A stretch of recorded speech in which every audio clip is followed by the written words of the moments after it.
You're listening to the Dibbly-Dobbly podcast. Remember to like, share, comment, subscribe, and click the bell to make sure you get the latest episodes of the podcast. Be sure to like and share our Facebook page and follow us on Twitter and on Instagram. The question I have for you, Neil, is the preservation of the urn, of course. So how do you go about preserving the urn? What's the process with that? And have you ever done some investigation with x-rays or etc. to see what's actually inside the urn, or you want to keep that as a mystery? Yeah, I can tell you a little bit about that. In terms of preserving the artifact, I think the key is to keep it stable and move it and handle it as little as possible. Yeah. Make sure it's kept out of direct natural light, because it's got this little poem from Melbourne Punch pasted to the front, and that's quite faded now, and it is, sadly, it will continue to fade. There's nothing you can do unless you keep it completely out of the light, in which case no one can see it. Yeah. But basically, it's a sort of minimal handling regime to keep it in its current state. We have analysed it in the past. The reason for that was not so much to find out what's inside it, but actually before, when it went on its extensive exhibition tour in 2006, 2007, it had originally been intended that we'd send it out 4 years earlier for the 0203 tour. Yeah. But we had to, when we agreed to that, we had to have a conservation assessment carried out. And part of that involved an X-ray. And when it was X-rayed, it revealed, yes, that there is a certain deposit in the bottom consistent with ashes of something or other. But it also revealed a lot of minute cracks in the actual body of the urn and in the stem of it, which indicated that there had been some previous damage that had been repaired. And those repairs were becoming unstable. Now, you may know there's a story that when the urn was at Cobham Hall, the home of Lord and Lady Darnley, at some point an overzealous maid dusted it off the mantelpiece, it broke, and whatever was put back in the urn after it was repaired might well have been ashes from the fireplace rather than ashes from the bale at Rupert's Wood House. Yeah, I suppose you could say that that's consistent. The evidence we found is consistent with that legend, so it may even be true. We could have taken the additional step of removing the cork, taking a sample of the contents and having them analysed. There were two issues with this. One, the cork's actually fixed in with an adhesive, so we're not sure whether we'd be able to replace it if we did take it out. And the other is, we like the mystery. It's great being able to know that there's something in there and have all these stories about what it might be. If we were able to establish it once and for all of that debate would die down. A lot of the mystique around it as an object would disappear. And I kind of like the fact that I can come on podcasts like this and talk about it in slightly hedged manner. I don't know for sure what's in it, and I quite like not knowing for sure. Yes, I think everyone's the same as well, just that mystery behind it. Or was it actually both bales or the stumps or the ball from that match? Quite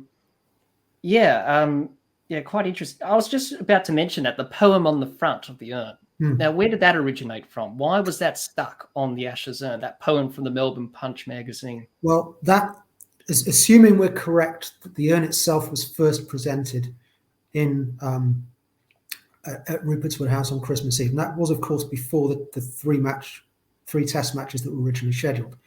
Yep. Now, after those three matches, England won 2-1. There was subsequently a fourth match, which Australia won. So you can argue about whether Australia should have kept the Ashes anyway. But this poem appeared in Melbourne Punch, I think in February 1883, after the third test match. And it talked about when Ivo goes back with the urn. So the England team were back and forth to Rupert's Wood. They stayed there 2 or 3 occasions over the course of the tour whenever they were in the area. And at some point, we're not sure who, we're not sure when, but it must have been after the third test, somebody cut this little poem out of an issue of Melbourne Punch and had it pasted onto the front of the urn. So there may have been a secondary presentation of it after the test series where it kind of took on a more formal idea of being the Ashes rather than just a joke. But interestingly, Ivo himself never really associated the two.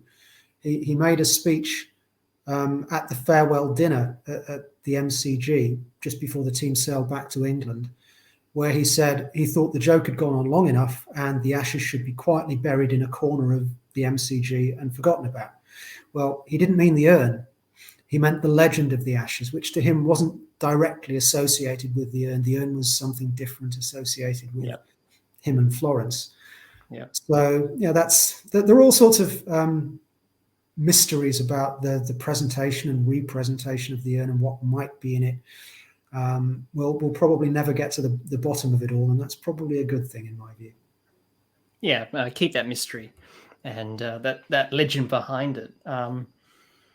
It's quite fascinating listening to you talk about that. I've learned so much from just listening to you about the urn itself. What is it actually made out of? Is it terracotta that we know of?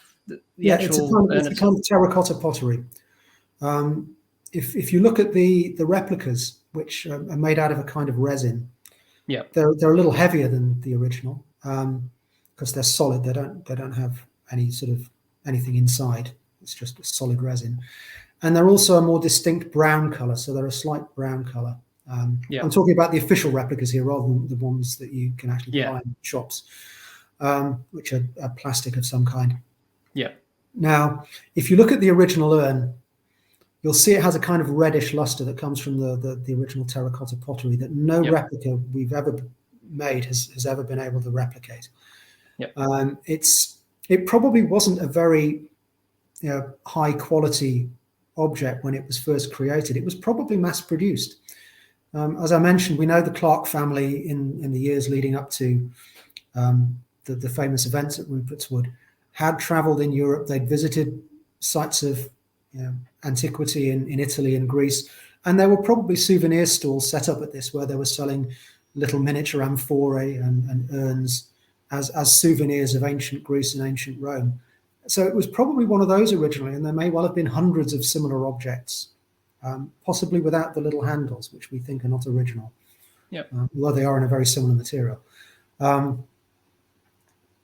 But whoever made it would never imagined, I'm sure, that this little item would go on to have such a history and such an individual story behind it when it was just a mass-produced souvenir. My former colleague, Glenys Williams, who sadly died a year or so ago, was for many years the foremost authority on the Ashes Urn, and she was hoping before she died to kind of produce a fully researched backstory for the urn, but sadly she never had the opportunity to do that.